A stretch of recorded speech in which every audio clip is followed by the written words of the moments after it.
பெரம்பலூர் மாவட்டம் குன்னத்தில் நெடுஞ்சாலைத்துறையை கண்டித்து கடை உரிமையாளர்கள் மற்றும் வணிகர்கள் ஒருநாள் கடை அடைப்பு போராட்டம் நடத்தி வருகின்றனர். கூடுதல் விவரங்களோடு இணைகிறார் செய்தியாளர் ராஜேஷ்குமார்.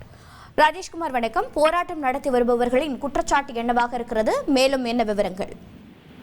நிச்சயமாக பெரம்பலூர் மாவட்டம் குன்னத்தில் பேருந்து நிலையம் அருகில் உள்ள சாலைகள் விரிவுபடுத்துவதற்காக தேசிய நெடுஞ்சாலைத்துறையின் சார்பாக அரியலூர் பெரம்பலூர் தேசிய நெடுஞ்சாலை வழியாகவும் மற்றும் அரியலூர் பெரம்பலூர் தேசிய நெடுஞ்சாலை வழியாகவும் இடையே உள்ள அகலப்படுத்துவதற்காக, அதாவது 4 நாட்களுக்கு முன்னாடியே அவர்கள் அளந்து மேற்கொண்டு வந்த நிலையில் இவர்கள் கடை உரிமையாளர்கள் சேர்ந்து ஒன்றாக எங்களுக்கு நாட்கள் வேண்டும் என்று கேட்டுள்ளனர்.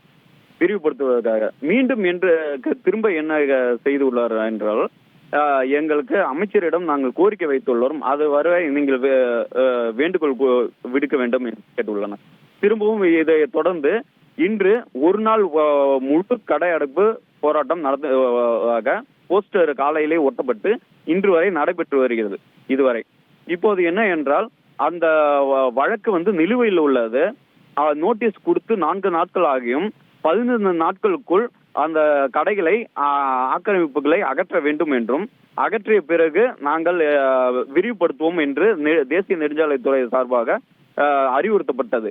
இருந்தும் இவர்கள் இன்று ஒரு நாள் முழுவதும் கடையடைப்பு நடத்துவோம் என்று கடையடைப்பு நடத்தி வருகின்றனர்.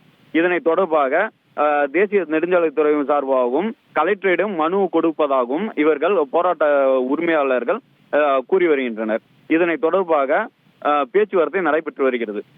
இதனால் பல்வேறு உணவு பொருட்கள் வழங்க இல்லாமல் மற்றும் பள்ளி மாணவர்கள் தண்ணீர் இல்லாமல், சாப்பாடு இல்லாமல், உணவு எங்கும் கிடைக்காமல் தவித்து வருகின்றனர். இதனால் பொதுமக்கள் மிகவும் அவதியடைந்து வருகின்ற நிலைமை உள்ளது. ட்ரெண்டை ஃப்ரெண்ட் ஆக்கிக்கோங்க. தந்தி டிவியின் சப்ஸ்கிரைபர்ஸ் அண்ட் ஃபாலோவர்ஸ் குடும்பத்துல நீங்களும் இணையுங்க.